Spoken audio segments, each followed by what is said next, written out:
Antoine got back to campus late last night, and was in the weight room this morning with the team, and will practice this afternoon. He said he worked out once or twice back home. We'll see.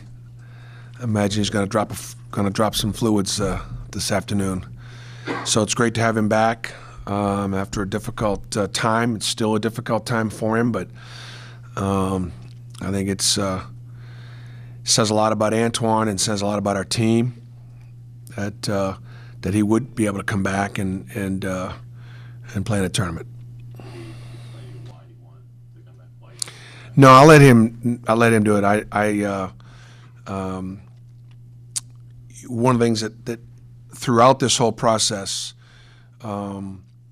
we let Antoine sort of take the lead on when he was going to be able to go back and when he was going to come back, and that's been the way it's been through both his father's illness as well as returning to play. So, really didn't discuss with him the particulars about if he was going to come back or why he might want to come back or whatever. Just left that up to him, and then when he decided this is what he was going to do, we worked with him on it. We've had some conversation about what this spring is going to be like. I've had conversations with my seniors about that because there's a lot of work to be done as far as their representation and what events that they're going to be invited to and should go to or shouldn't go to, and summer leagues and all kinds of things like that for the guys that want to try to play professionally. And so I did have some conversations with him about that. Just from your perspective, having him back and maybe allowing him to be able to play another game or two in his college career, what do you think that would mean to him and his future? Well, I don't know how much it's going to affect his future. I think, he had his moments this year, and those moments certainly speak volumes. I would imagine, this last several weeks have been really hard for him. He's hardly practiced, and so, I would imagine that, in getting him back, he won't play as I can't imagine he can play as dominant a role as he played at times. But we'll get him in there and get him in a rotation and know that in a lot of ways we're better with him on the floor. But I can't speak to what kind of impact. Mississippi State is a very quick team. They're one of the quickest, most athletic teams in our league. They're very deep. They're playing 10 guys. They're tough covers. They had us down 18 in the second half on a couple of occasions. Now, we battled to be able to get within two late, but it was a tough matchup for us. And they were able to separate themselves from us the first time, and pretty significantly. And so Antoine's not the quickest guy, and we don't have the quickest backcourt, and so that could be an issue as far as it's his coming back for this game. It's not a great matchup for him. Have you been able to put together your own kind of big picture look at how your first season's gone yet? Nah, we got time for that. We got time. We can point to a lot of positive things. There are plenty of negative things to point to, and we got time to focus on that when it's over. How important is picking up a win here? Not just because in general, but what this program has gone through the last 5 years of not getting one in the SEC tournament. What would it mean after these losing streaks to at least get one here this week? These are great storylines. Like the losing streak is a great storyline. It's a fact. It happened on my watch. I'm comfortable that we are doing what we can. I can't control a lot of things. The quality and the depth and the breadth of the league have a lot to do with the fact that we have put together a pretty bad run here at the end, and we've been shorthanded.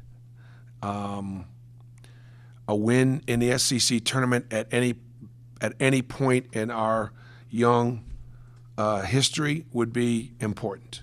Would be something that we can put on the left side of the column as an accomplishment.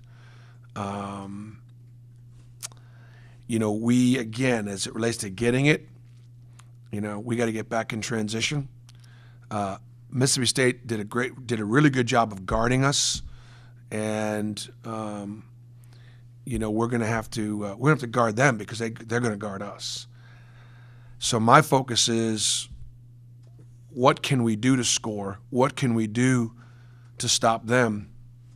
And then the reflection on the season, or how important would a win be to our program, all that stuff is stuff that I can't control right now. I got to focus on what we got to do to try to create a game plan to give us a chance. What's the feedback been like, just recruiting and as far as your outlook for the future? As Yeah. far as talent coming in, what kind of talent you guys have? That's a good question, because I tell you what, so far there's been, I want to say, almost very little negative feedback in recruiting because of our season.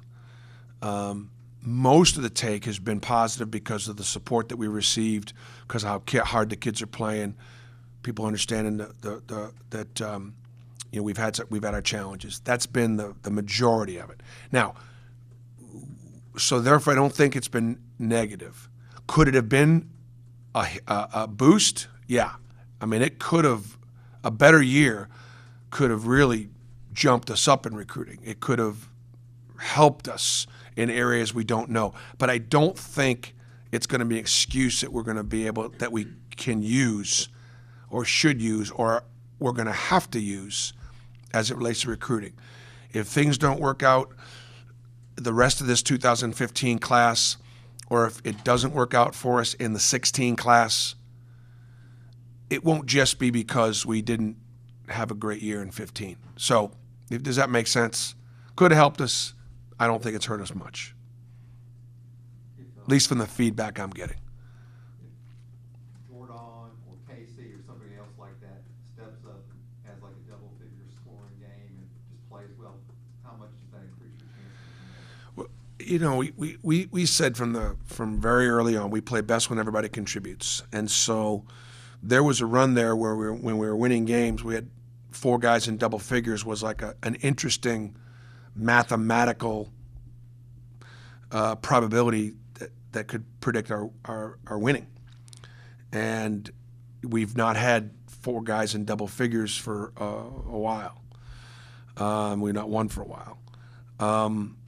So, those guys, any one of those guys that aren't double figure scorers, I mean, we have 3 guys that average in double figures: Antoine, KT, and Simeon.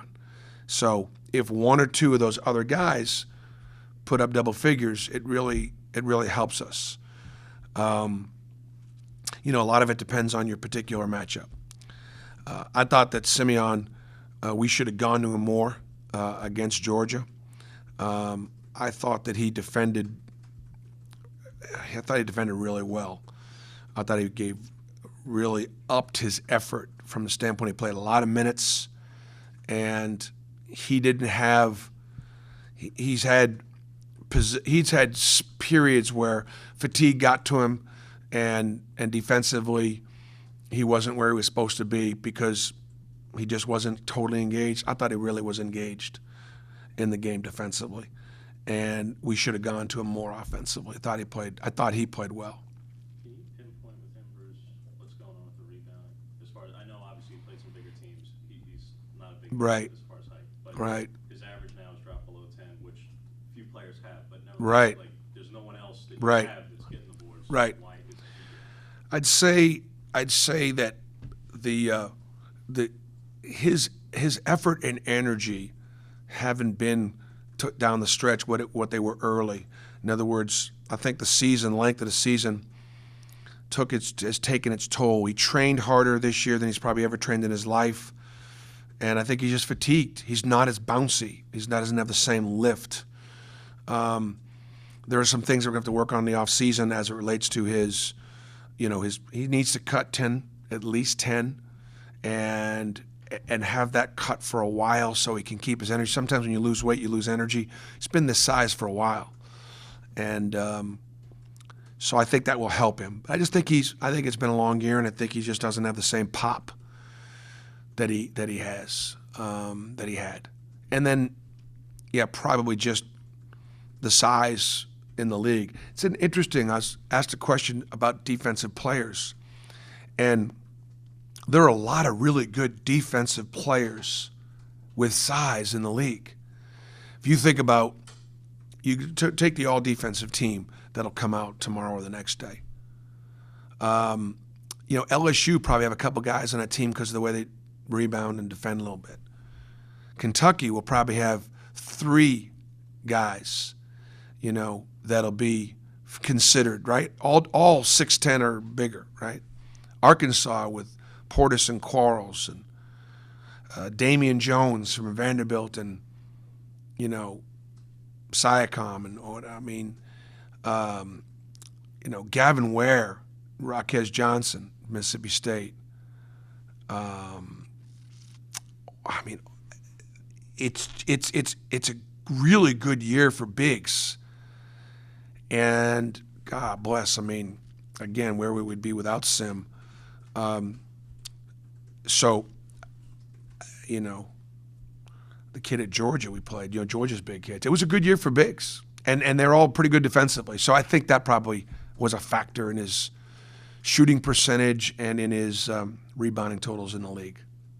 You were selling KT for first team. He's one of only 5 players in this program history to lead the conference in scoring. If he also gets first team, he'll be one of 3. Yeah. This is going to sound strange to say at this point, Bruce, but these are the kind of things that you retire numbers over. Yeah. Is this the last week that someone's going to wear the number 1 for this program? That's a great question, and I'm not the guy to decide that. To be one of 5 guys to lead the league in scoring is significant. To graduate, to